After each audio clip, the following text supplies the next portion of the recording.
Okay so अभी सबसे पहले मतलब मैंने क्या किया था, क्विक सब लोग जो भी लोग नए पुराने, क्विक रिवीजन। ठीक है, दो चीजें थी अपना, वेक्टर ए और वेक्टर बी, और इसके अंदर का एंगल कितना था, थीटा। तो मुझे तो इसका रिजल्टेंट का मैग्नीट्यूड कितना होता है, कैसे करते थे हम लोग, बी को क्या करते थे, शिफ्ट, बी को शिफ्ट करते, फिर B sine theta B cos theta करके रिजल्टेंट का मैग्नीट्यूड कितना आता था, याद करो कितना था, A square plus B square plus 2ab cos theta. ठीक है, और अब b को शिफ्ट करेंगे ऐसे और ये रिजल्टेंट को ऐसे ड्रॉ करेंगे। तो ध्यान में रखना, रिजल्टेंट को ड्रॉ करने के लिए हमेशा जरूरत किसकी पड़ती है, टेल हेड रिजल्टेंट। ठीक है, और ये एंगल था अल्फा, तो यहां पे जो tan अल्फा का फॉर्मूला क्या आता था, b sin theta upon a plus B cos theta.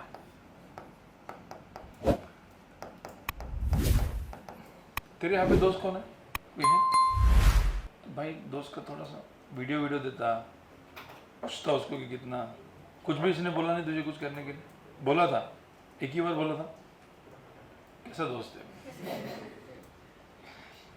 ठीक है, तो tan अल्फा की वैल्यू क्या होती थी, b sin theta upon a plus B cos theta. अब मैंने क्या बोला था, ये लिखते लिखते आपको पूरा डेरिवेशन आना चाहिए। डेरिवेशन कैसा था इसका, आप फटाफट करोगे तो कोई बोलेगा सर एकदम डेरिवेशन एकदम सिंपल था सर, यहाँ से ऐसा ऐसा करने का था, थीटा इधर था, तो यहाँ पे ये बी था इसकी लेंथ, तो ये क्या था, B sine theta B cos theta, फिर A plus B cos theta, B sine theta का स्क्वायर करके अंडर रूट करके आंसर होता था, राइट। ये अपन ने पहले किया था। इसके बाद मैंने एक सिंपल चीज बोली थी कि सपोज मेरा ए वेक्टर और बी वेक्टर, इसके अंदर ये एंगल जो है वो तो एक्यूट है, बट इसके अंदर का एंगल ऑब्ट्यूज होता है। तो अपने तीन चीजें होती थी, एंगल थीटा है सपोज, तो रिजल्टेंट कैसे होता था, इतना ध्यान में रखना, रिजल्टेंट वेक्टर बीच में होगा कहीं पे, बराबर।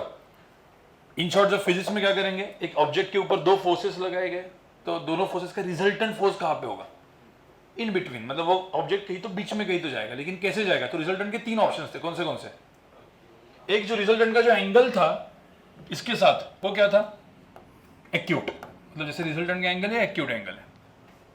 रिजल्टेंट का एंगल कितना होता था, राइट एंगल एग्जैक्टली 90 ऐसे, और रिजल्टेंट ऑब्ट्यूज इसके साथ। ये तीन ऑप्शन होते थे, वो देखना पड़ेगा आपको ड्रॉ वगैरह करके, कैसा करके। ठीक है, इतना अपना हुआ था पहले दो लेक्चर्स में।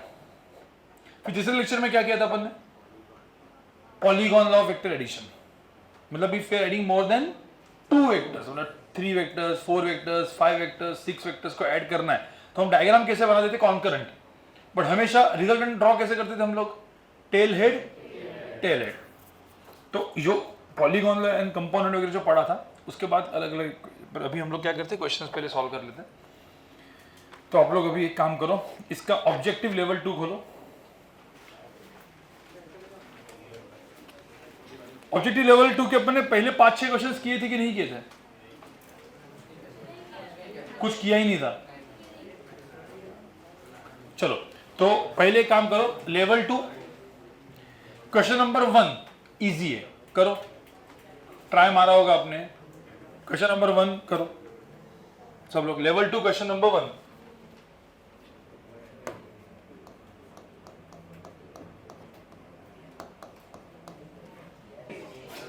अरे सब तुक्के मत मारो यार। क्वेश्चन नंबर 1, मुझे तो आप लोग सबसे पहली चीज, सब लोग यहाँ पे देखो, तुम दोनों मतलब ऐसे ही देखो, बाद में कनेक्ट हो जाएगा हर एक चीज, ठीक है, जब लेक्चर वगैरह देखने के बाद। अब the resultant of 2 vectors A and B, ठीक है, क्या लिखा है, रिजल्टेंट ऑफ 2 वेक्टर, पहले तो डायग्राम बना के दिया ना इन लोगों ने, वो बाद में जेई नीट में बना के नहीं देंगे, ठीक है। अब the resultant of 2 vectors A and B is perpendicular to vector A. इसका मतलब पहले अपन क्या ड्रॉ करेंगे भाई, ये ए वेक्टर, अब इसका जो रिजल्टेंट है that is A plus B is perpendicular to vector A, तो ये तो भाई रिजल्टेंट है which is perpendicular to vector A. अब सिंपल सी बात है, आप लोगों को रिजल्टेंट को ड्रॉ करने के लिए हम लोग को जरूरत किसकी पड़ती है,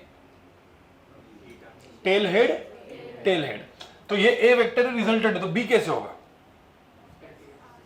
अरे ऐसे ही होगा ना, तो पहले तो बी ऐसे होगा, तो पहले सबने ये डायग्राम बनाया क्या, और ये क्या था, टेल हेड, पहले का टेल लास्ट वाले का रिजल्टेंट। ये कौन सा लॉ है, ट्रायंगल लॉ, टेल हेड।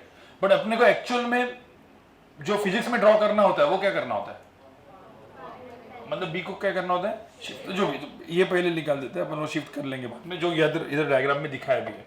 अभी नेक्स्ट क्या चीज है, the resultant magnitude is equal to half of the magnitude of vector B. So magnitude of resultant if is half of किसका मैग्नीट्यूड, बी वेक्टर का मैग्नीट्यूड, ऐसा दिया है बराबर। मतलब बी वेक्टर का मैग्नीट्यूड मैंने एल पकड़ा तो ये चीज कितना हो जाएगा, l/2। अरे ऐसा हो जाएगा ना। अब ये l/2 नाइट एंगल, तो ये एंगल कितना होता है वैसा, हाँ नहीं कितना, याद करो 30, 60, 90 का ही ट्रायंगल है। तो मैंने सपोज इसको बीटा, चलो इस एंगल को बीटा वो करता हूं, तो व्हाट इज साइन बीटा, कितना हुआ, अपोजिट अपॉन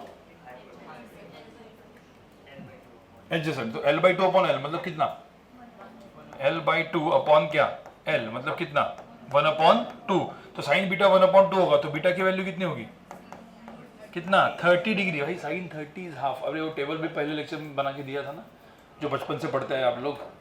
तो साइन 30 इज हाफ, तो बीटा 30 डिग्री है। तो इसमें बी वेक्टर को कहां पे शिफ्ट करेंगे हम, ऐसे। तो ये बी वेक्टर को मैंने शिफ्ट कर दिया, क्यों, क्योंकि मुझे अब ए वेक्टर एंड बी वेक्टर के अंदर का एंगल चाहिए, तो वेक्टर शुड बी कॉन्करेंट। तो अब मुझे बताओ ये एंगल जो है वो 30 डिग्री आया है, तो ये एंगल कितना होगा फिर, to find angle between two vectors vector should be concurrent, rule था ना। हाँ तो ये कितना था फिर, 1 क्या 180 माइनस 30 विच इज 150 डिग्री। तो 150 डिग्री मेरा आंसर है। सबको समझ में आया।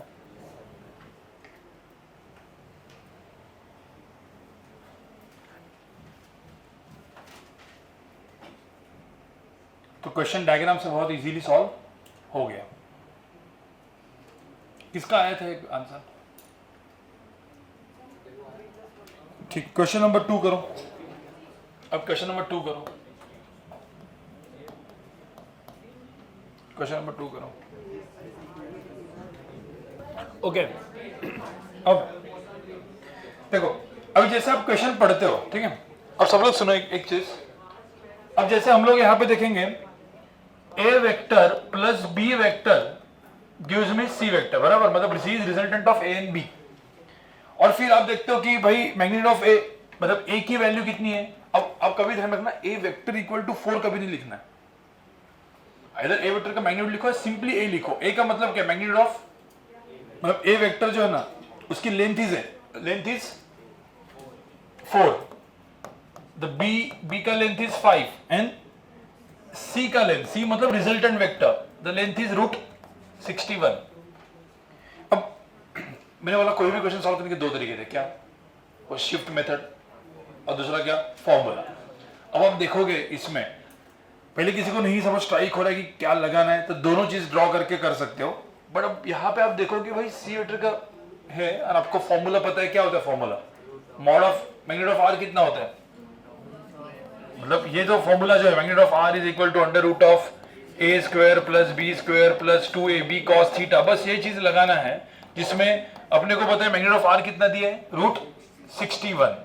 ये कितना है, √4² मतलब कितना 16, b² मतलब 25 प्लस 2 इंटू 4 इंटू 5 इंटू क्या cos थीटा। डायरेक्टली आपको रूट क्या मतलब निकाल दो, तो cos थीटा जो आ जाएगा ये 61, ये आप ऐड करोगे तो कितना है, देखो 41 प्लस 20 cos थीटा। 61 माइनस 41 कितना 20। तो आप एक्चुअल में देखोगे तो cos थीटा जो वैल्यू आई वो आई 1/2। देखो ना, ये तो मैथ्स है। अब cos थीटा 1/2 आया तो थीटा कितना आया, cos 60 इज हाफ ना। अरे समझ में आया क्या। ओके, क्वेश्चन नंबर 3 किसका हुआ है, 4 5 6। उसके बाद ना तब तक तू जो है क्वेश्चन नंबर लेवल 1 जो है, हाँ ये ओके, तो आगे का देखा आई कैप जी का वगैरह सब कुछ सब थोड़ा बहुत देखा। हाँ तो एक काम कर, लेवल 1 का सब्जेक्टिव लेवल 1 है ना, क्वेश्चन नंबर 9 जिसका हुआ है 4-5 क्वेश्चन।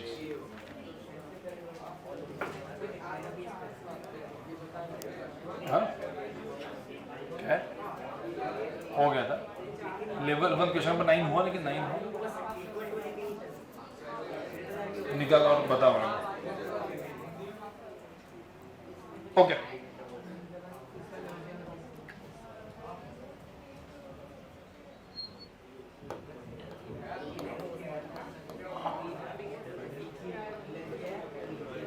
क्वेश्चन नंबर 3 आपको कुछ समझ में आ रहा है कि क्या है?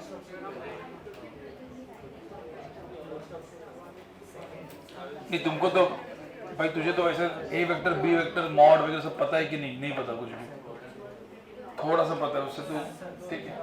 वो अच्छे देखो, हाँ हाँ नहीं पहले 3 पे है ना भाई, 3 तो करो पहले। ओके क्वेश्चन नंबर देखो, question number 3 mark the correct statement. ठीक है, ये एक सिंपल चीज सीधे, मतलब आपने बचपन में ये प्रॉपर्टी पढ़ी है। अब एक्चुअली आप देखो, चलो सुनो पहले, हम लोग ना एक बार ये चीज लिखते हैं, ए वेक्टर प्लस बी वेक्टर, ठीक है, जिसको हम लोग क्या बोलते थे? रिजल्टेंट। तो ये था अपना रिजल्टेंट वेक्टर, बराबर। इसको ट्रायंगल के हिसाब से ड्रॉ करना है, तो कैसे करते थे हम लोग? ये मेरा सपोज ए वेक्टर, ये मेरा बी वेक्टर है। कोई बोलेगा सर ये ए वेक्टर, ये बी वेक्टर, यही तो पॉसिबिलिटीज है ना। और कोई बोलेगा सर ये ए वेक्टर और ये बी वेक्टर। ये सारे पॉसिबिलिटीज मैंने दिखा दिए। अब मुझे बताओ, ये जो मैंने ड्रॉ किया है, ट्रायंगल ड्रॉ किया है, रिजल्टेंट कैसे होगा इसमें? हर एक में इसमें रिजल्टेंट ये होगा। इसी को हम लोग क्या बोलेंगे? ए प्लस बी। इधर ये ए प्लस बी, और यहां पे ये क्या हो जाएगा? जो रेड में है वो ए प्लस बी। ये वेक्टर है, ऐसा लिखा है। जब हम लोग मैग्नीट्यूड लिखते हैं, मैग्नीट्यूड मतलब इसका लेंथ क्या होता है? मैग्नीट्यूड ऑफ ए। तो इसका जो लेंथ है, इसको हम लोग क्या लिखते हैं? मैग्नीट्यूड ऑफ ए। इसका लेंथ मैग्नीट्यूड ऑफ बी, और इसका लेंथ क्या होता है? Magnitude of A plus B, और वही सब है लिखा हुआ। तो बचपन में ना एक चीज पढ़ी होगी कभी, मुझे बताओ ये कब होता है? Mod of A plus B, मैं इधर लिखता हूं, mod of A plus B equal to mod A mod B. ये कब होगा बताओ मुझे? दोनों जब क्या हो गए? स्ट्रेट लाइन में। ये मॉड ए, ये मॉड बी, और ये क्या होगा? मॉड ऑफ क्या? A plus B. When the two vectors are parallel we can directly add them, पढ़ा है ना। तो ये जो चीज पॉसिबल कब है? क्या ये ऑलवेज ट्रू है? This not always true. ये कब पॉसिबल है? When the vectors are parallel, ठीक है, मतलब एंगल बिटवीन देम इज 0, तब ही पॉसिबल है। बाकी इसमें अपने ट्रायंगल का रूल पढ़ा है क्या कभी? ट्रायंगल की property, the length of the third side is always less than sum of the other two sides. ये पढ़ा है।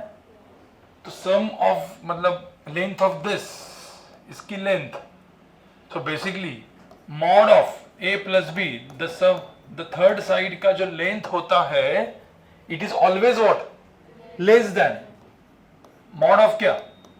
A plus mod of B, मतलब sum of two sides, always less then. Equal to कब होगा? जब parallel. तो equal वाला symbol भी डाल देंगे, ये हमेशा रहेगा। तो कौन सा ऑप्शन दिख रहा है? सेकंड ऑप्शन नहीं, तो इसलिए ऑप्शन 2 इज करेक्ट। नहीं समझ में आया? भाई इधर देखो सब लोग, भाई इधर देखो, ठीक है, ये ट्रायंगल देखो, ये ट्रायंगल लॉ, ये ना, ये भी कौन सा लॉ है, ट्रायंगल लॉ। बचपन में चीज पढ़ी होगी, कभी भी जो थर्ड साइड होती है ना, उसकी जो लेंथ होती है ना, वो हमेशा ये दो साइड के एडिशन से छोटी होती है, ठीक है। मतलब क्या, इसकी लेंथ कितनी है, mod of a plus B, it is always less than what, इसकी लेंथ प्लस इसकी लेंथ, वही है ना, it is always less than इसकी लेंथ प्लस इसकी लेंथ। और लेंथ के लिए अपन क्या लिखते हैं हमेशा, मॉड, तो इसलिए mod of a plus B is less than mod of a plus mod of b, बस। तो ये दिखने में, और ध्यान रखना लेवल 2 मतलब ये अच्छे क्वेश्चन है, लेवल 1 मतलब अपना कौन सा लेवल, सीईटी जेई मेन का नॉर्मल लेवल, नीट लेवल, ये लेवल 1 होता है। लेवल 2 मतलब जेई मेन का अच्छा लेवल, एडवांस लेवल, ठीक है। अब एडवांस को और भी एडवांस आएगा बाद में, ठीक है। अभी के लिए ये सबको समझ में आ रहा है। अब क्वेश्चन 4, क्वेश्चन 4 के लिए मैं कुछ पाई का कुछ बताया था क्या आपको, पहले पिछले बार कुछ बताया था पाई वगैरह, ठीक है। तो एक सिंपल चीज यहाँ पे सब लोग सुनो, चलो ये समझ में आया सबको। मैथ्स में आपको पढ़ाया जाएगा ये चीज, बट आपको पाई, ये तो वर्ड तो पता ही ना, पाई वर्ड क्या बोल रहा हूँ मैं, पाई लेटर आपको पता है क्या है, पाई क्या होता है, हाउ 22/7 या 3.14 वगैरह सब कुछ बड़ा सा, तो ठीक है। अब ये पाई है, अब क्या होता है, एंगल जो अपन मेजर करते हैं ना, एंगल वो हम जनरली डिग्री में बोलते हैं, वो डिग्री और एक रेडियन में भी होता है, तो रेडियन होता है पाई, मतलब पाई सपोज होता है, ये बाद में अच्छे से मैथ्स वाले बताएंगे आपको, मैथ्स के टीचर्स। अभी मैं आपको जस्ट अभी अपने, क्योंकि अभी पाई आते जाएगा फिजिक्स में, तो आपको पता होना चाहिए, पाई होता है 180 डिग्री। अब जो भी डिग्री उसके फॉर्म में होगा यूनिटरी मेथड से कर सकते हो आप, 180 डिग्री, तो मुझे तो 90 डिग्री मतलब कितना, अरे हाफ हो गया, तो ये भी कितना हुआ, पाई बाय 2। 45 डिग्री मतलब कितना, चलो पहले 60 डिग्री मतलब कितना, अब 180 का कितना है, बाय 3 है, तो ये कितना हो जाएगा, पाई बाय 3, अरे आएगा ना, तो पाई बाय 3 मतलब कितना डिग्री, 60 डिग्री। हाँ 45 डिग्री मतलब कितना होगा, 180 बाय, इससे ही डायरेक्ट रिलेट करो, ये 180 बाय 2, ये 180 बाय 3, ये 180 बाय 4, तो 180 बाय 4 मतलब पाई by 4, so pi by 4 is 45 degree. 30 degree कितना होगा बताओ, 180 बाय 6, तो पाई बाय 6। अरे भाई समझ में आ रही कि नहीं, ठीक है। 360 मतलब कितना होगा, 360 2 पाई, बराबर। अब मुझे एक सिंपल सी बात बताओ, मुझे बताओ 120 डिग्री क्या होगा, एक एग्जांपल जस्ट, 120 कितना होगा, 150 कितना होगा, एंड 135 कितना होगा, ये बताओ। अब 180 को आप ऐसा कर सकते हो, 180 इज व्हाट, 180 माइनस 60,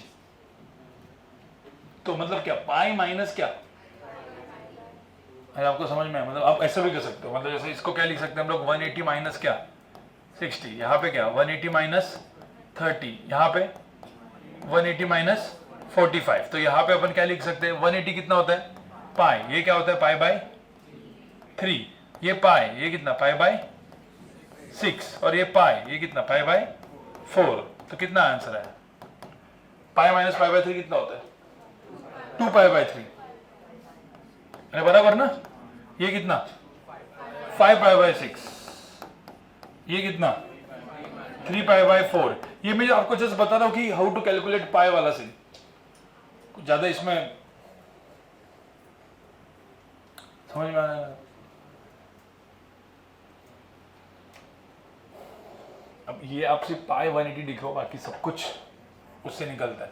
अब एकदम आपको दिमाग में रखना है ना, तो ये नंबर्स अभी दिमाग में रख लो ना, 180 है पाई, 90 मतलब कितना pi by 2, 60 pi by 3, pi by 4, ये pi by 2, pi by 3, pi by 4, pi by 6, याद रहेगा ना।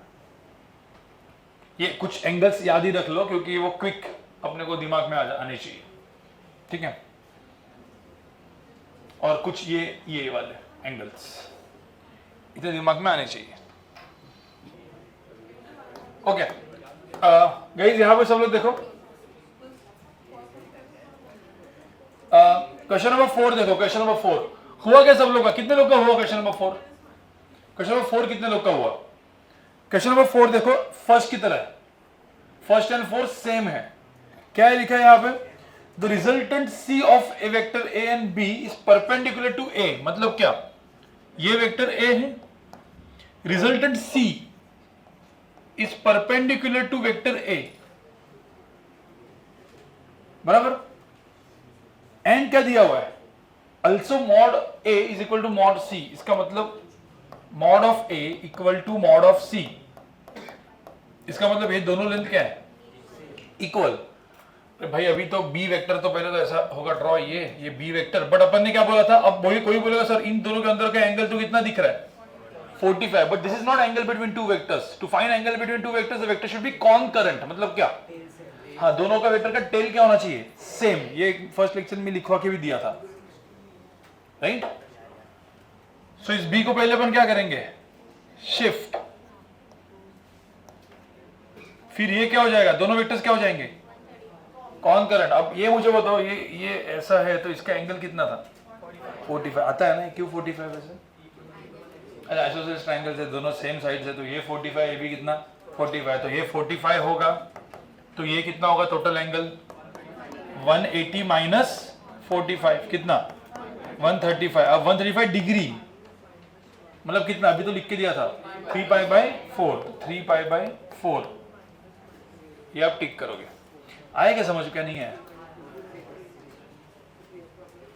आया समझ में? That is radian. डिग्री से, डिग्री जो है एक यूनिट होता है, एंगल जो देखा है, और रेडियन, इसको रेडियन बोलेंगे, वो एक दूसरा यूनिट होता है। सो 3 पाई बाय 4 रेडियन बोलेंगे उसको, एंगल। हाँ, so 3 pi by 4 radian is equal to 135 degree.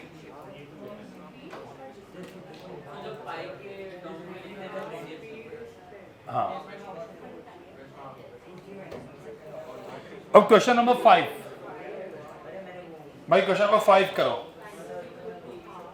जिन लोग का क्वेश्चन नंबर 5 हो चुका है, जिन लोगों का क्वेश्चन नंबर 5 हो चुका है, वो लोग लेवल 1, मैं आपको जस्ट बता रहा हूँ कि कौन सा क्वेश्चन करते रहना है। Level 1 question number 1, 2, 7 and 9। Objective नहीं, सब्जेक्टिव।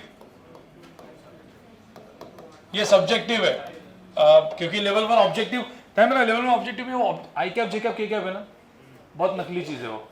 एक बार पढ़ाऊंगा, वो आई कैप जेकब वाले सारे क्वेश्चन ऐसे ही कर लोगे आप, उसमें दिमाग नहीं लगता। ठीक है, दिमाग किस में लगता है? जो अभी अपन कर रहे हैं ना, इसमें थोड़ा बहुत दिमाग लगता है। ठीक है, ओके। अब सबसे पहले, अरे भाई क्वेश्चन नंबर 5 करते हैं।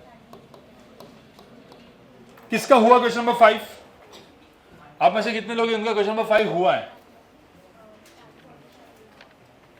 ओके, सब लोग यहाँ पे देखो, जिनका हुआ है नहीं हुआ है सब लोग यहाँ पे देखो, बाद में ये करो।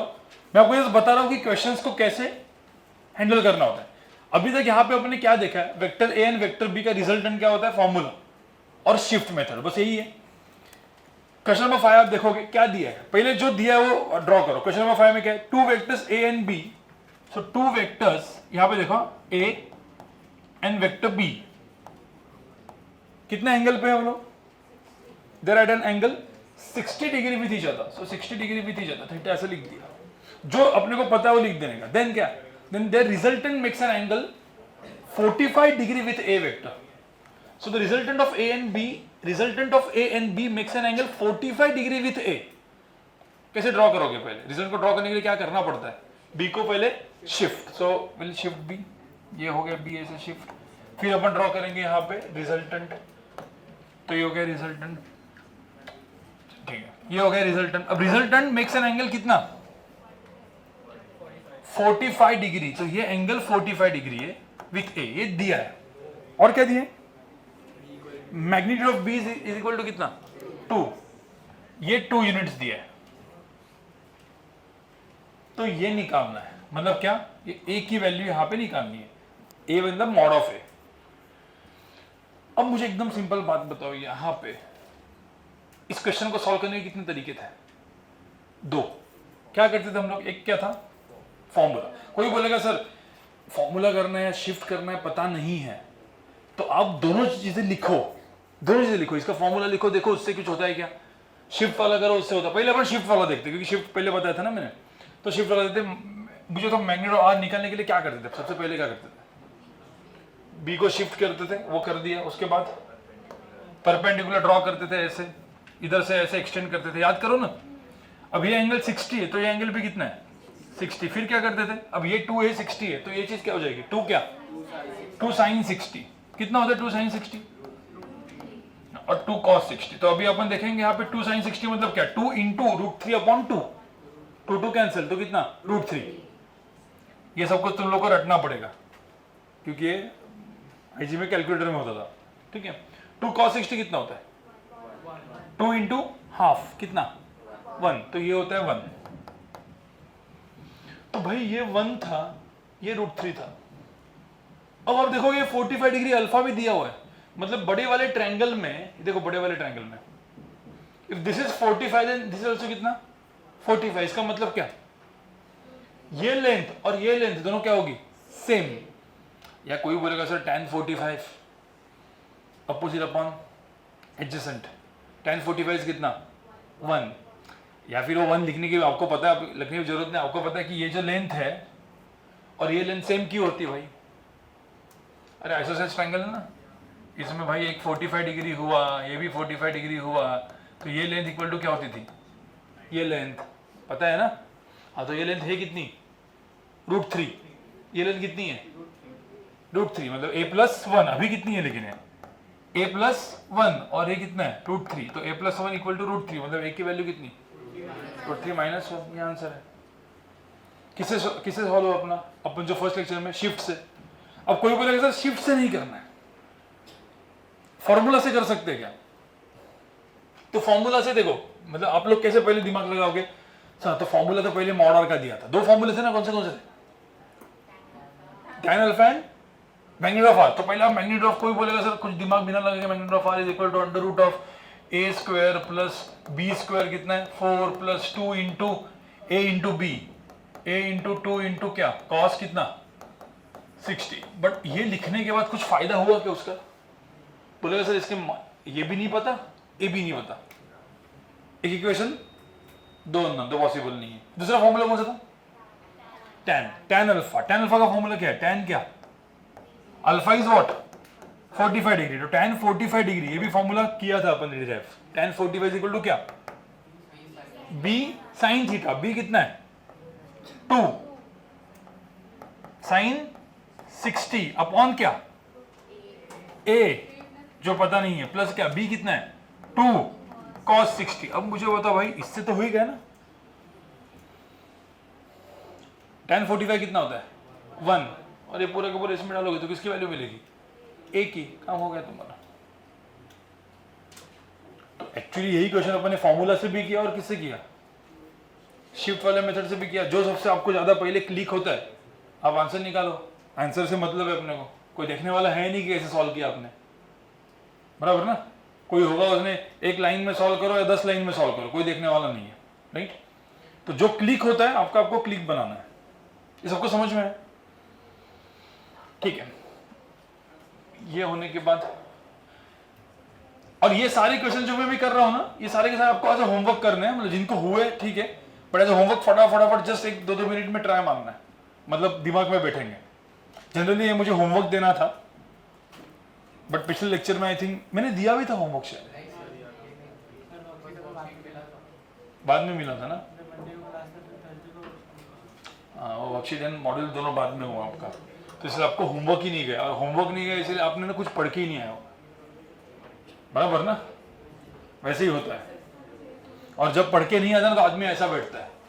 मैं आपको सीधे सीधे बता रहा हूँ, जिस वक्त मैं पढ़ाता हूँ उस टाइम पे आपको बहुत अच्छा आएगा, और वही 5 दिन का ब्रेक कर लो सब ऐसे क्या चल रहा है क्लिक नहीं होगा आपको, समझ में आ रहा है।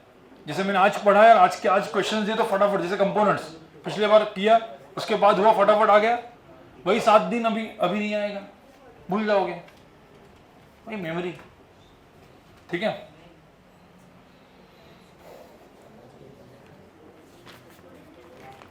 चलो लेवल 1 में जाओ भाई, लेवल 1 सब्जेक्टिव, सब्जेक्टिव में क्वेश्चन नंबर 1279।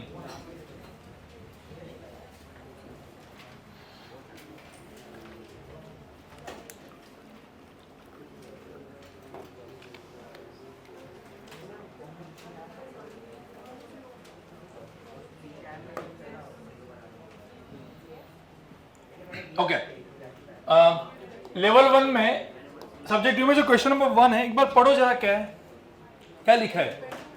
ये तो क्वेश्चन 1 एंड 2 थ्योरेटिकल क्वेश्चंस है, सिर्फ पढ़ लेते एक बार क्या है। Is a vector necessarily change if it is rotated through an angle? क्या लगता है आपको? वेक्टर को is a vector necessarily change, ये पूछा है, मतलब क्या? मतलब थोड़ा ये एंगल घुमाए तो वेक्टर क्या हो गया? चेंज। पर कब चेंज नहीं होगा? कितने एंगल घुमाने के बाद? पूरा ऐसा 360 घुमाओ और ऐसा रखो तो वेक्टर क्या होगा? सेम आएगा, वही वेक्टर, वही डायरेक्शन। तो नॉट नेसेसरी चेंज ना। 360 के मल्टीपल्स में घुमाएंगे, 360, 720, ठीक है, 360 इंटू 3 मतलब 1080, कभी चेंज होगा? नहीं होगा। तो 360 के मल्टीपल में वो चेंज नहीं होगा, ठीक है। जिसको थोड़ा सा मैथमेटिक्स में हम लोग ऐसा बोलेंगे, if the vector is rotated by an angle 2n pi when n is 0, 1, 2, 3, तो वेक्टर चेंज नहीं होगा। 2n pi का मतलब समझ रहे हो ना? 2 pi is 360 into n, मतलब 360 का मल्टीपल। अरे 360 का मल्टीपल मतलब 360, 720, 1080, आगे चेंज नहीं होगा। सब डरो मत, ये सब मैथ्स में आने वाला है, ठीक है। 2n पाई, 2n प्लस 1 पाई, 2n, ये सब मतलब कॉमन हो जाएगा बाद में आपको, ठीक है। अभी क्वेश्चन नंबर 2 देखो। क्वेश्चन नंबर 2 क्या है? क्वेश्चन पढ़ो क्या है।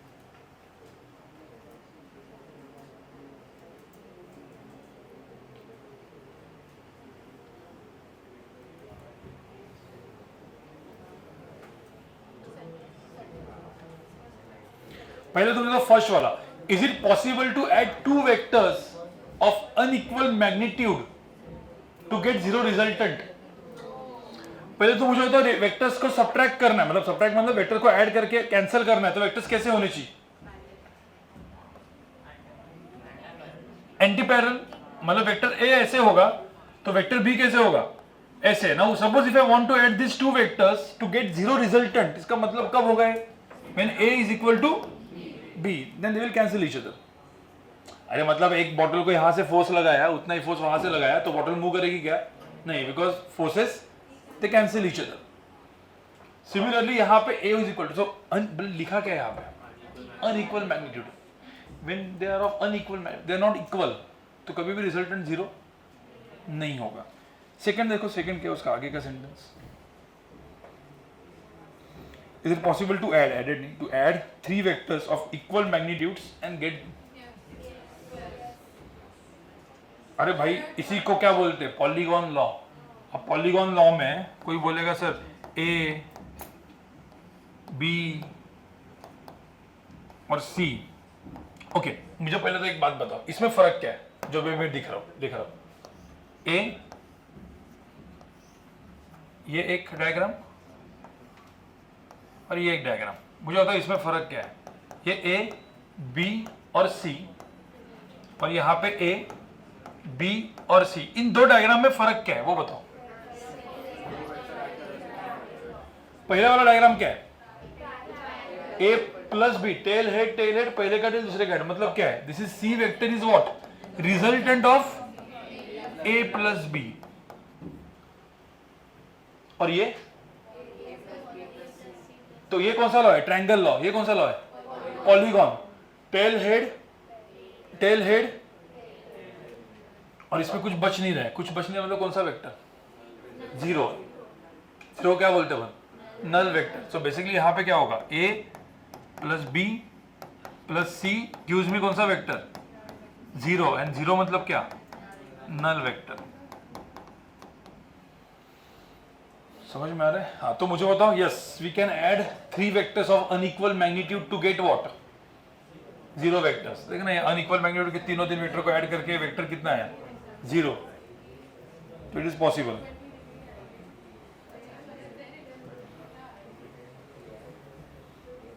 क्वेश्चन नंबर 1 एंड 2 हो गया गाइस। देखो जब रिवीजन नहीं, अभी इधर चलो रिवीजन हो गया अपना, लेक्चर नंबर 1 एंड 2 का रिवीजन हो गया, ठीक है, ऐसा पकड़ लो। कंपोनेंट्स का नहीं, मैं नेक्स्ट लेक्चर में क्या करने वाला हूँ, कंपोनेंट्स एंड यूनिट वेक्टर। हाँ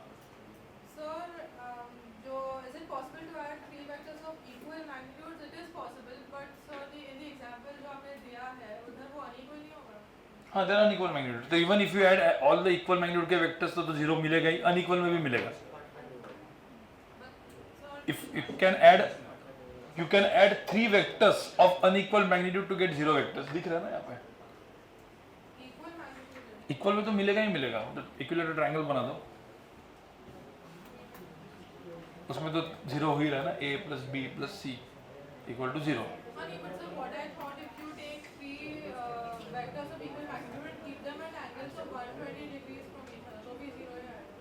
आएगा, यही है वो।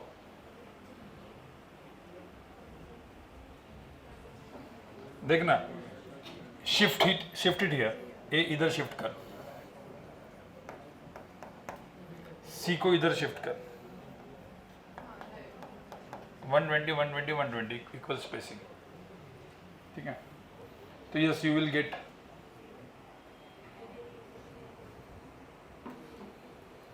क्वेश्चन नंबर 7 देखो एक बार जरा।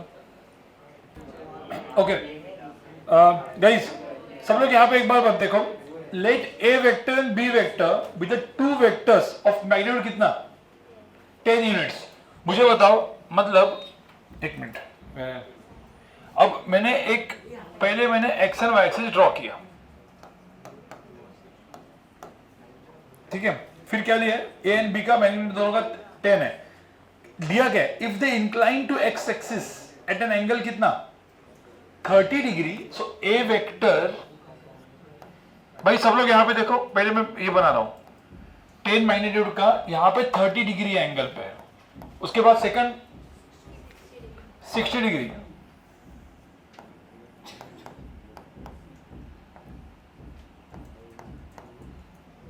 तो अब मुझे एक बात बताओ सिंपल, भाई ये 10 और दोनों के बीच का एंगल कितना है, 60 माइनस 30 कितना, 30 डिग्री। तो अब मुझे एक बात बताओ, इसका क्वेश्चन सॉल्व करने के लिए कोई शिफ्ट मेथड से कर सकता है, पर शिफ्ट मेथड करना क्यों है, फॉर्मूला दिया है ना आपको। फॉर्मूला क्या है, इसका लेंथ a, इसका length b, angle theta. Formula क्या होता है रिजल्टेंट का, अरे a स्क्वायर प्लस क्या, हाँ तो a स्क्वायर मतलब 10 स्क्वायर प्लस b स्क्वायर मतलब 10 स्क्वायर प्लस क्या 2 into a into b, 10 into 10 into कितना cos 30, बस इसका आंसर है डायरेक्ट। अरे एक फॉर्मूला डालना था,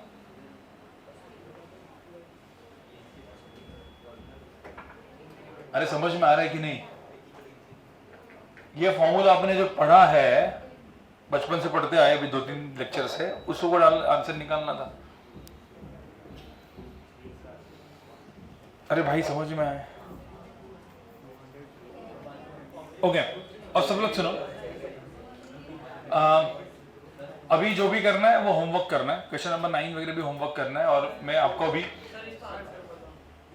इसका आंसर जो पीछे दिया है वैसा मत करो, ये देखो अंडर रूट ऑफ, यहाँ पे ऐसे लिखो ना, ये कितना है 200 प्लस यहाँ पे कितना 200 इंटू √3/2, तो कितना 100 √3।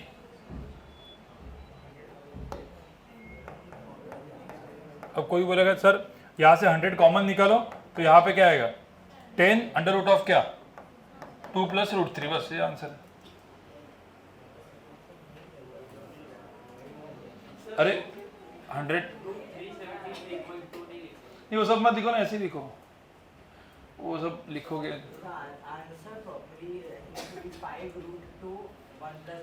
पीछे,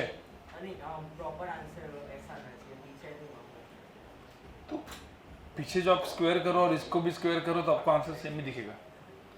वो छोड़ो ना, पीछे का आंसर मत देखो, ये समझ में है क्या, ये इधर से इधर, ये आपका आया क्या, ये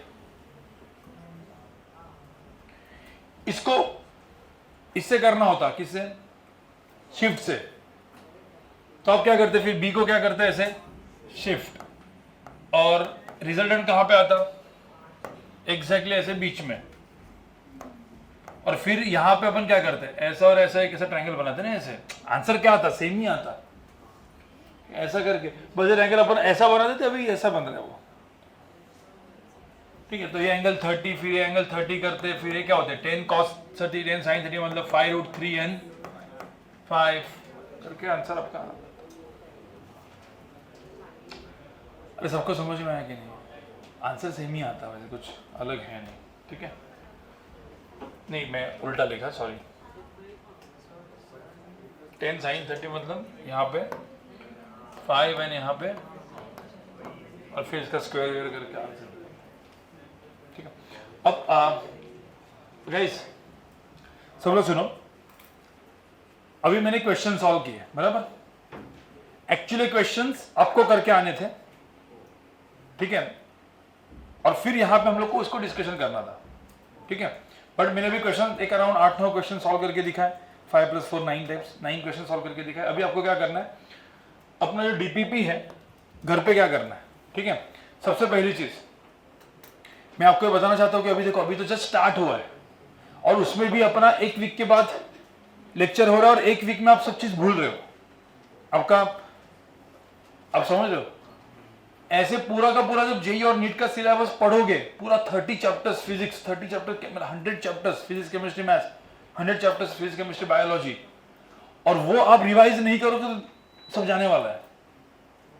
और यहाँ पे एक चैप्टर जो चलेगा अपना एक 1.5 महीना चलेगा, एक चैप्टर 1.5 महीना बराबर ना, क्योंकि 2 चैप्टर पहले ही चलेंगे, तो 2 चैप्टर्स ऐसे 1.5 महीना चलेंगे।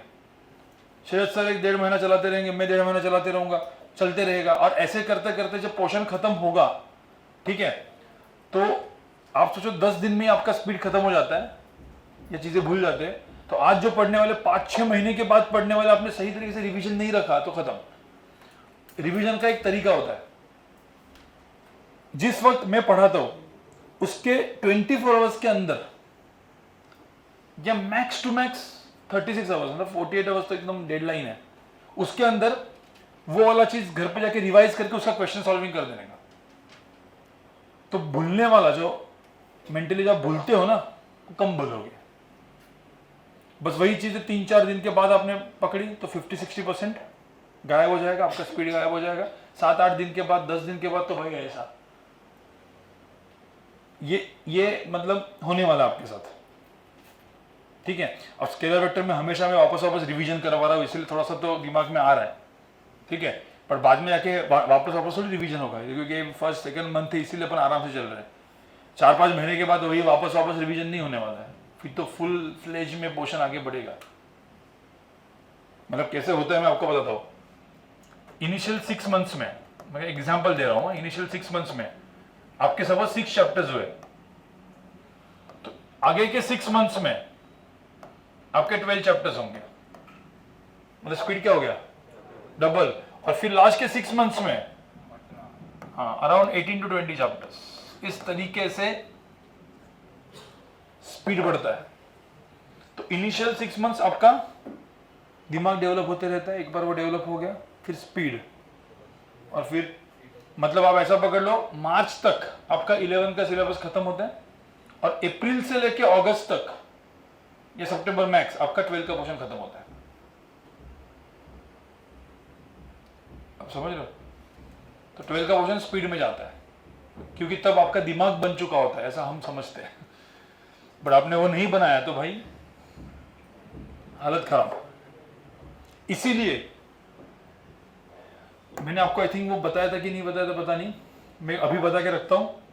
लेट्स से एग्जांपल, मतलब एग्जांपल 10 लाख, 10 लाख स्टूडेंट्स देते होंगे, 10 लाख स्टूडेंट्स देते होंगे, लेट्स से जेई या नीट में 30 लाख देते हैं, 10 लाख। बट अभी 10 लाख में विद इन अ ईयर, एक साल के अंदर, मतलब आज में है, नेक्स्ट मई तक ये 10 लाख में से एक्चुअल में कंपटीशन में बचने वाले सिर्फ 2 लाख है।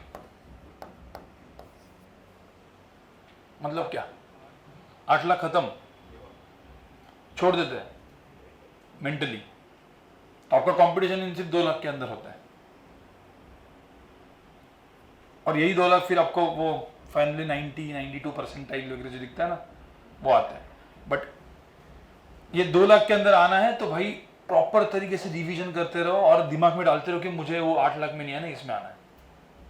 ऐसा हो सकता है कि सारे के सारे लोग यहाँ पे 2 लाख में आ जाए और सब कुछ छोड़ दिया ना तो सब 8 लाख में चले जाएंगे। होने नहीं देंगे हम लोग, क्योंकि हालत तो खराब करने वाले आपकी हम लोग। बट हम किस में आने, मैक्सिमम ये चीज कोटा में होती है कि कोटा में लाखों में पड़ता है।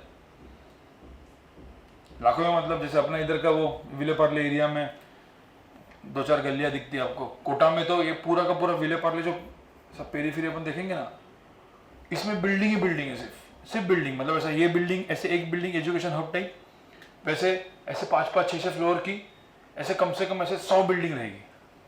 और वो एक 5-5 6-6 फ्लोर की बिल्डिंग में से 3-3 4-4 5-5 हज़ार बच्चे निकलते हैं।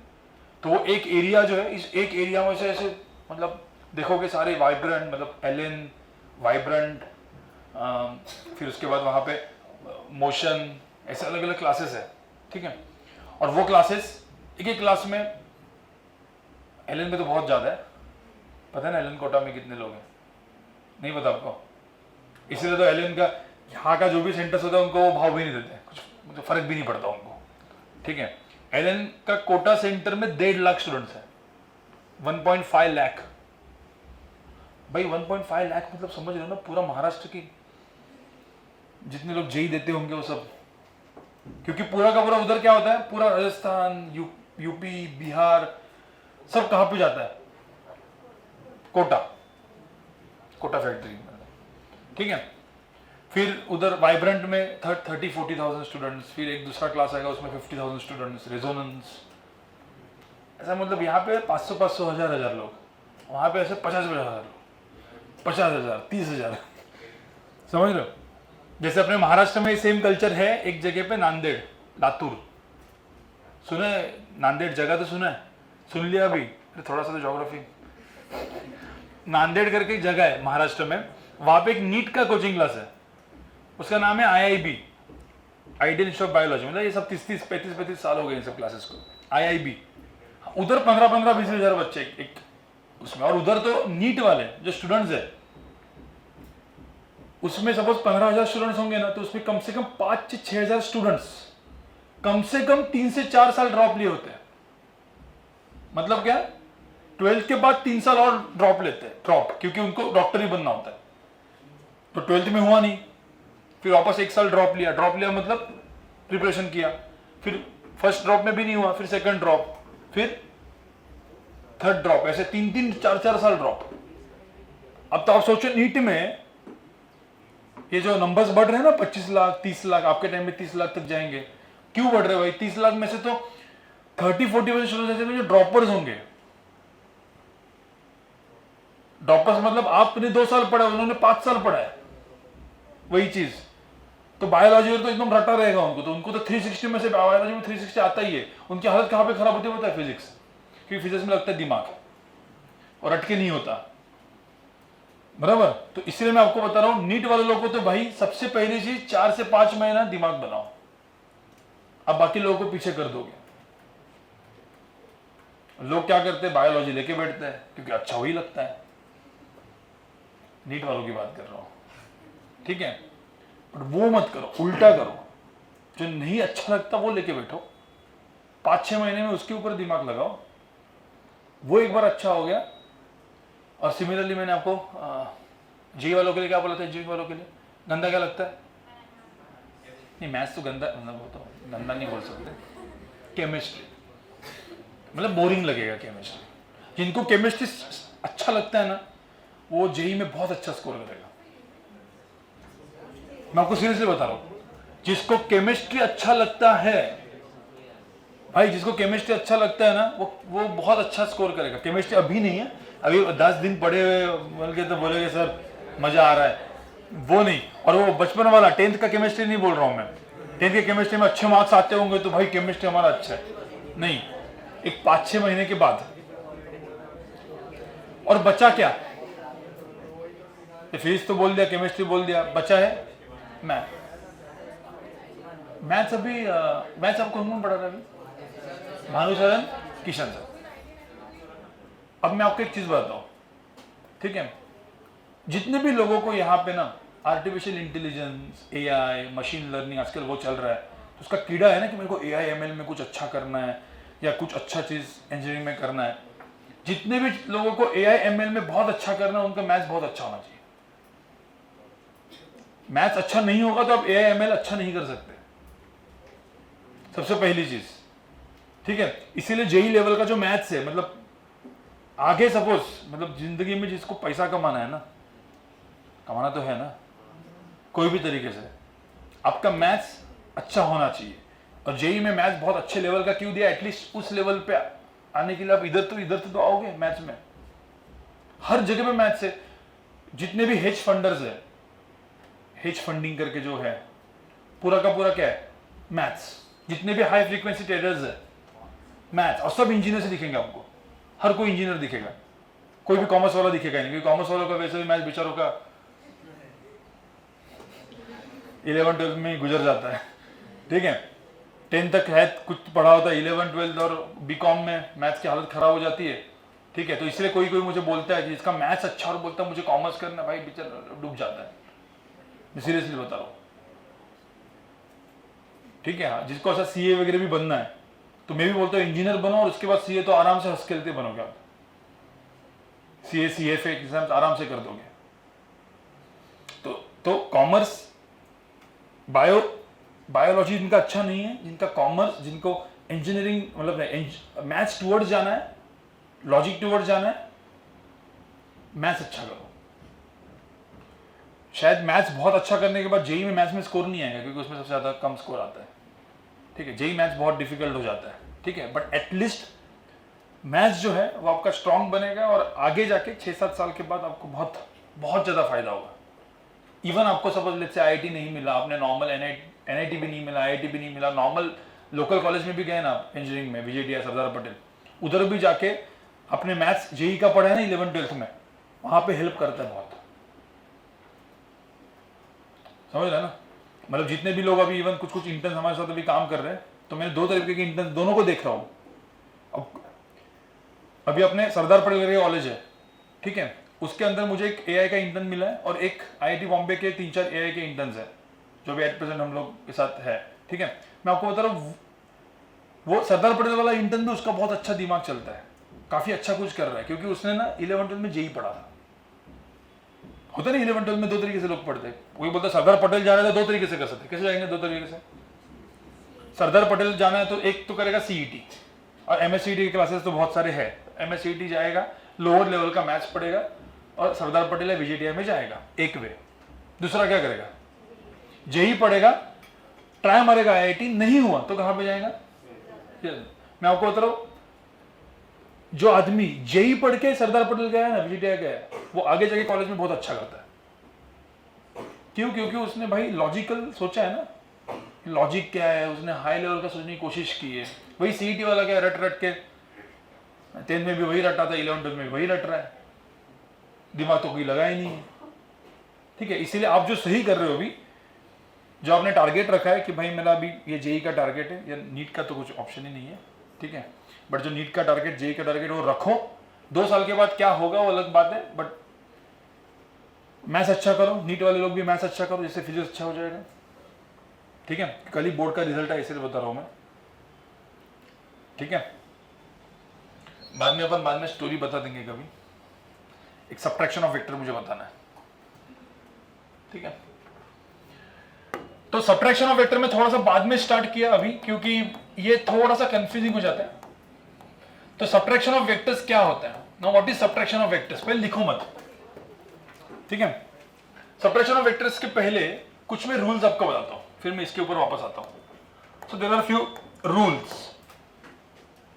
सबसे पहला रूल है, ये मेरा ए वेक्टर है जिसकी लेंथ 2 है, और किसी ने बोला सर मुझे बी वेक्टर चाहिए which is 2 times A vector, C vector is let's say 3 times A vector, और D vector is let's say A vector by 2।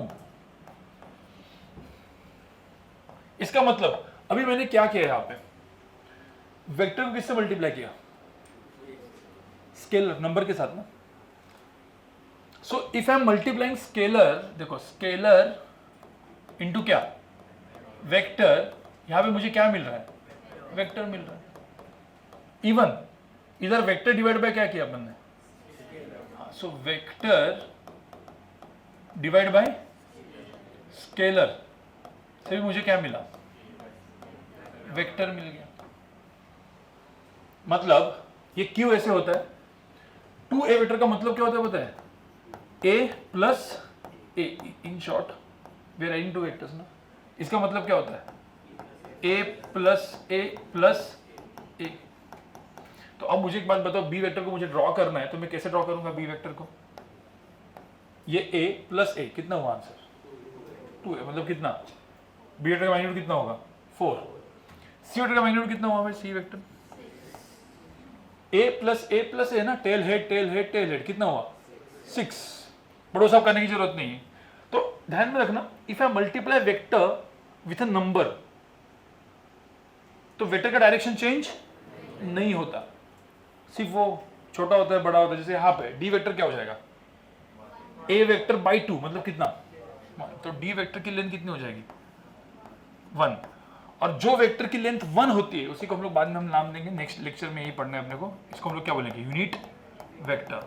If the magnitude of vector is 1, then the vector is called unit vector. और उसको अपन D vector, D ऐसा नहीं बोलते, इसको हम लोग ऐसा एक स्पेशल सिंबल देंगे कैप, इसलिए आपने देखा होगा आई कैप, जे ऐसा, जे कैप और के cap. So basically these are unit vectors. सबको समझ में आया।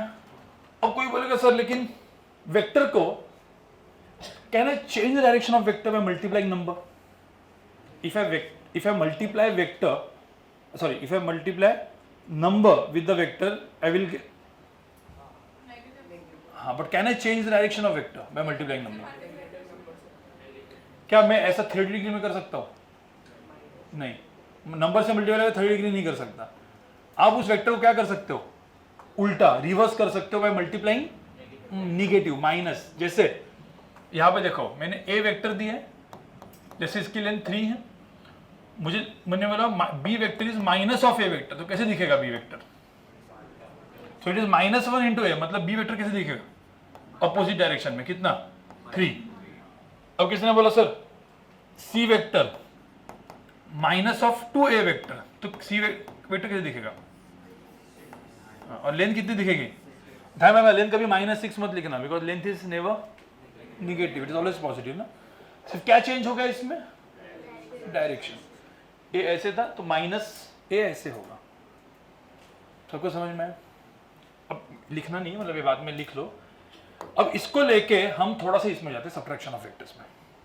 Now what is subtraction of vectors, एकदम सिंपल चीज है। यहां पे सब लोग देखो, ये मेरा ए वेक्टर था, ये मेरा बी वेक्टर था, the length of this is a, the length of this is b and the angle between two vectors is theta। ये सब गिवन है। क्या पढ़ा था हम लोग ने, रिजल्टेंट वेक्टर क्या पढ़ा था, क्या था resultant vector, so resultant vector is equal to क्या, a प्लस बी, और रिजल्टेंट वेक्टर की लेंथ कितनी आई थी, मॉड ऑफ आर कितना आया था, अंडर रूट ऑफ क्या, a square plus B square plus 2ab cos theta, ये आया था, ये तो अपन ने पढ़ा था, ठीक है। और tan अल्फा कितना था, b sin थीटा अपॉन क्या, a plus B cos theta. किसने बोला सर इसका मुझे डेरिवेशन बताओ, तो कैसे डेरिवेशन था इसका, b को क्या करते थे हम शिफ्ट, फिर किसको ड्रॉ करते थे रिजल्टेंट, फिर ऐसा ऐसा करके हो जाता था। अब मेरा क्वेश्चन है, अब मैं एक वेक्टर लिखूंगा r1 vector which is a vector minus क्या, बी वेक्टर। अब आपने बचपन में पढ़ा होगा, जब मैं 4 - 3 करता हूं तो कितना आता है, कैसे करता हूं, 4 + -3। So basically subtraction is nothing but addition only, but addition with what, a plus क्या -b। अब मुझे बताओ b ऐसा है तो -b कैसे होगा, भाई b ऐसा है तो -b ऐसा होगा ना, हाँ -b। इसका मैग्नीट्यूड कितना होगा वैसे, मैग्नीट्यूड तो बी ही होगा. So if I want to add A vector and minus B vector, कैसे ऐड करूंगा मैं? मतलब मैं ऐसा इधर ड्रॉ करूंगा तो कैसे होगा? ये मेरा कौन सा वेक्टर होगा? ए, और माइनस बी वेक्टर में इधर ड्रॉ करूं, इधर भी ड्रॉ कर सकता हूँ, बट वो खिचड़ी हो जाएगी. मैं माइनस बी इधर लेके आता हूँ. सो माइनस बी वेक्टर ऐसे होगा. सबको समझ में आया कि नहीं? अब इसकी लेंथ कितनी थी? ए. इसकी लेंथ कितनी है? बी. अब इसके अंदर का एंगल कितना है? अब ये थीटा होगा. अरे भाई माइनस बी, तो ये एंगल कितना है? 180. समझ में आ रहा है कि नहीं? अब तुमको पता है, तुमने ऑलरेडी अभी ये भूल जाओ कि माइनस बी वेक्टर, ये कोई वेक्टर है. एक लेंथ ए, एक लेंथ बी है, एंगल 180 माइनस थीटा है. तो मेरे फॉर्मूला में डालूंगा मैं, तो मेरे फॉर्मूला में क्या दिखेगा? ये फॉर्मूला यहाँ पे डाल के क्या दिखेगा? R1 वेक्टर का मैग्नीट्यूड क्या दिखेगा? अंडर रूट ऑफ क्या? ए स्क्वायर प्लस इसका मैग्नीट्यूड कितना है?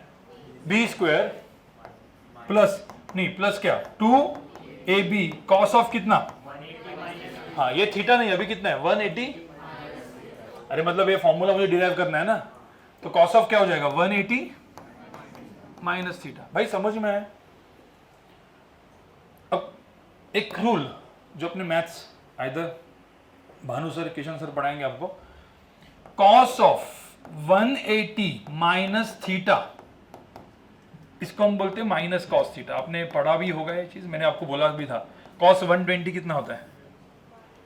माइनस 1/2, तो माइनस कॉस 60. याद कर, ये बाद में करेंगे. कौन पढ़ेंगे? अपना मैथ्स. ठीक है, मैथ्स में पढ़ेंगे. तो what is cos of 180 minus theta? Minus cos theta. तो यहाँ पे मैं माइनस कॉस थीटा डालूंगा ऐसे, इसको मैं माइनस कॉस थीटा पुट करूंगा, तो क्या आएगा? आंसर क्या आएगा? अंडर रूट ऑफ क्या? A square plus B square minus 2ab. तो भाई ये फॉर्मूला है. सो सब्ट्रैक्शन ऑफ वेक्टर का फॉर्मूला क्या है? एडिशन ऑफ वेक्टर का फॉर्मूला क्या है? Plus 2ab cos theta. Subtraction of formula का minus 2ab cos theta. tan alpha क्या होगा फिर? tan अल्फा इसमें भी कहां पे चेंज होगा बताओ? b sine of 180 minus theta, वो साइन थीटा ही होता है. और cos ऑफ 180 माइनस थीटा क्या होता है? Minus cos theta. तो बेसिकली फॉर्मूला जो है मैं डायरेक्ट लिख देता हूं, b साइन थीटा अपॉन क्या? a minus b cos theta. बस ये दोनों फॉर्मूले आ गए सब्ट्रैक्शन ऑफ वेक्टर्स के. मतलब जहां पे प्लस साइन है ना, इधर माइनस करने का, इधर माइनस करने का, तो सब्ट्रैक्शन ऑफ वेक्टर का फॉर्मूला. किसने बोला सर ये तो आपने डायरेक्ट जुगाड़ लगाया? इसको एक्चुअल करते तो कैसे होता? ये ए वेक्टर माइनस बी वेक्टर क्या करते अपन? शिफ्ट. तो शिफ्ट करते हैं, तो मैं ऐसा शिफ्ट करता है यहाँ पे. ठीक है, तो ये ऐसे होता माइनस बी वेक्टर. लेंथ कितनी इसकी? बी. फिर उसके बाद क्या? रिजल्टेंट. रिजल्ट मतलब ए वेक्टर माइनस टेल हेड. तो ये चीज क्या हो जाती है फिर? R1 vector, resultant vector. फिर इसके बाद क्या करते हैं अपन? ये ऑलरेडी किया हुआ है इसका क्वेश्चन. इधर से क्या करते हैं अपन? Perpendicular draw. फिर ये बोलते बी, ये 180 माइनस थीटा, तो ये एंगल भी कितना होगा? थीटा. तो ये बी होगा, तो ये लेंथ कितनी हो जाएगी? B cos theta. ये लेंथ कितनी? B sine theta. फिर आप देखोगे सर ये टोटल लेंथ ए है, इसमें से बी कॉस थीटा गई, तो इतना कितने बची?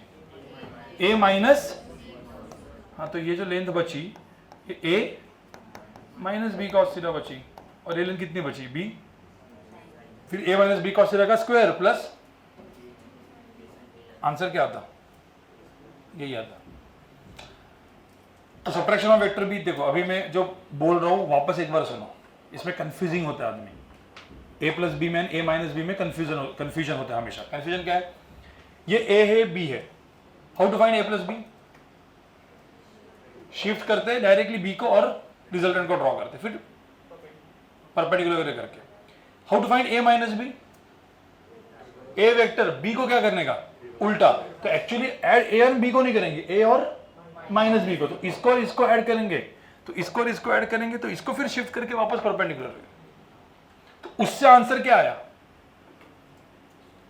हर बार थोड़ी ये अपन डायरेक्ट फॉर्मूला याद रखेंगे. आंसर क्या है सीधा? ए स्क्वायर प्लस बी स्क्वायर. अब शिफ्ट से भी ये आएगा जो अपना मेथड है, जो डेरिवेशन है. तो कोई बोलेगा सर मैंने फॉर्मूला तो मुझे पता ही ऑलरेडी. अब मुझे पता है भाई A vector and B vector angle 180 minus theta है, तो इस थीटा की जगह क्या डालूंगा मैं 180 minus theta and cos 180 minus theta कितना होता है मैथ्स वाले सर पढ़ाएंगे तो ये डायरेक्टली करके आंसर आ गया। तो इसका formula derivation subtraction of vectors का हमने किससे किया अपना फॉर्मूला ऑलरेडी जो बना था उससे डेरिवेशन किया शॉर्टकट में। तो शॉर्टकट डेरिवेशन है और ये लॉन्ग वाला है समझ में आ रहा है। तो सब्ट्रैक्शन ऑफ वेक्टर का हेडिंग डालो और लिखो है और उसके पहले थोड़ा सा ये वाला लिख दो उसकी कुछ रूल्स 2 रूल्स थे ये scalar into vector is vector vector by scalar is vector बाकी कुछ रूल्स वगैरह मैं अगले लेक्चर में बताऊंगा ठीक है। ओके गाइस ये हो गया मतलब अभी सब लोग सुनो लास्ट का है ठीक है। अब एक चीज समझो कि मैंने यहाँ पे क्या बताया सब्ट्रैक्शन ठीक है। सब्ट्रैक्शन का एकदम सिंपल चीज क्या मतलब जैसे एक छोटा सा क्वेश्चन ए वेक्टर पहले एक एग्जांपल फटाफट कर लो आप लोग ए वेक्टर बी वेक्टर इसकी लेंथ 3 है ये 4 है और एंगल 60 डिग्री है ठीक है। तो आप इसका ए वेक्टर प्लस बी वेक्टर का मैग्नीट्यूड बताओ कितना होगा और ए वेक्टर माइनस बी वेक्टर का मैग्नीट्यूड बताओ कितना होगा।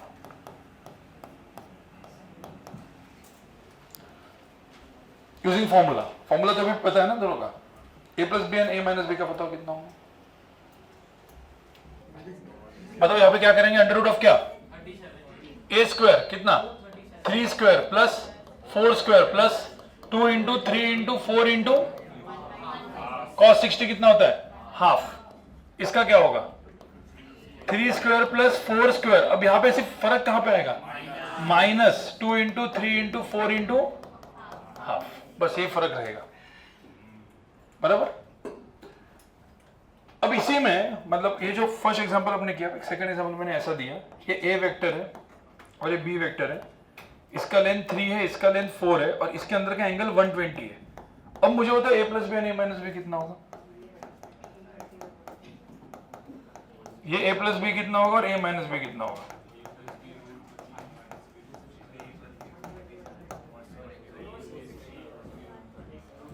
मैंने आपको एक चीज बोली थी cos 120 कितना होता है वैसे cos 120 की वैल्यू आपको लिख के दी थी कितना होता है -1/2 होता है।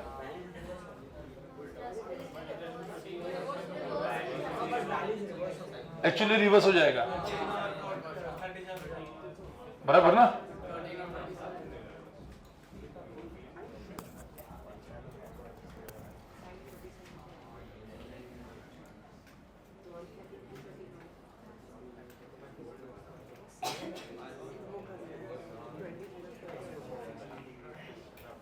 ठीक है अभी मैं सिर्फ वेक्टर सब्ट्रैक्शन का फैक्ट बता रहा हूं एक छोटा सा फैक्ट है ठीक है एक छोटा सा फैक्ट है वो सुनो सिर्फ वेक्टर सब्ट्रैक्शन का फैक्ट जो है ठीक है। यहां पे देखो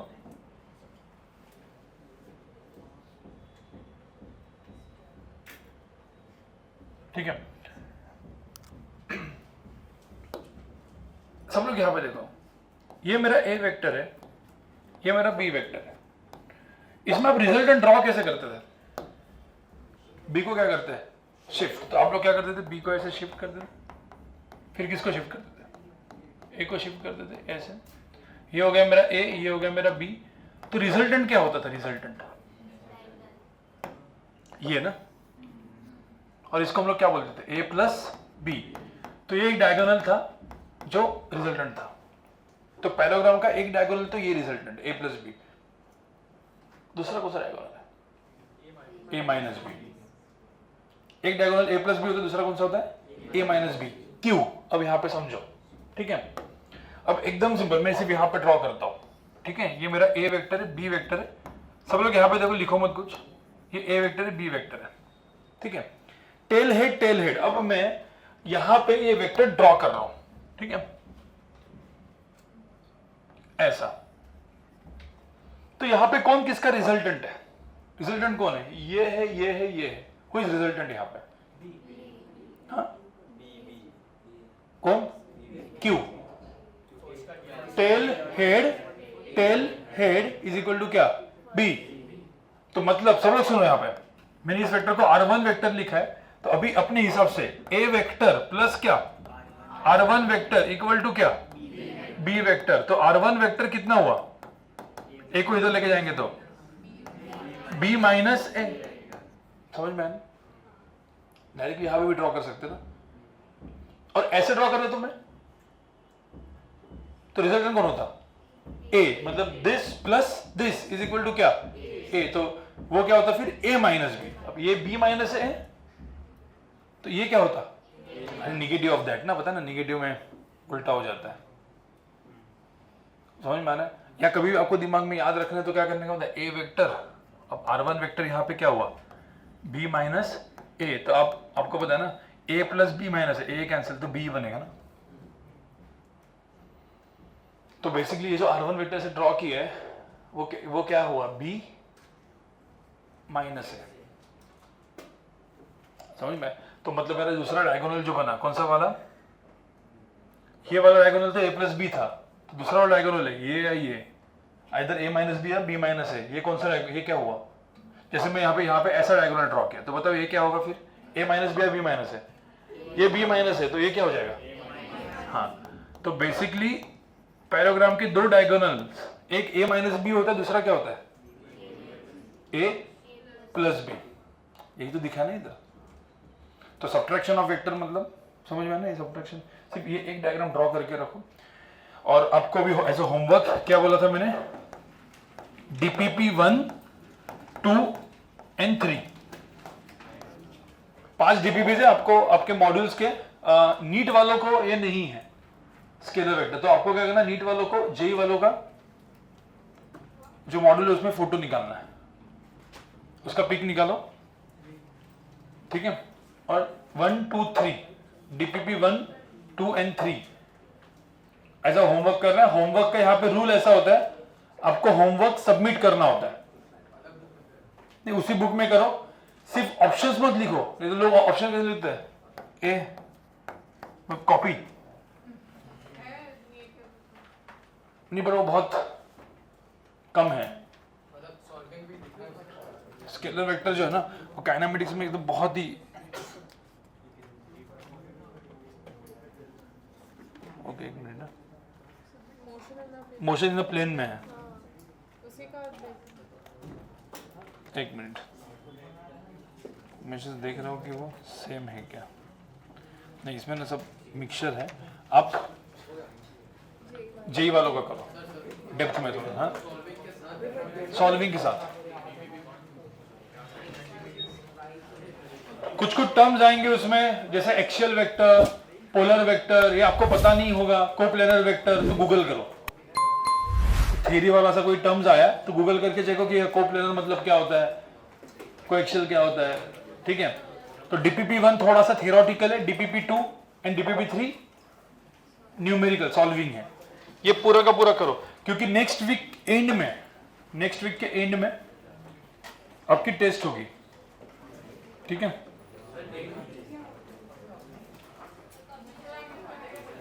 क्या है वनडे, हाँ बोला नहीं अभी पढ़ के रखो, हो सकती है। और अपने यहाँ पे कैसा होता है ना, सरप्राइज टेस्ट भी होती है, तो ऐसा हो सकता है कि कहीं पे भी, और दिन में ऐसा नहीं कि फिजिक्स के लेक्चर के टाइम भी, कभी भी आपकी टेस्ट हो सकती है, ठीक है।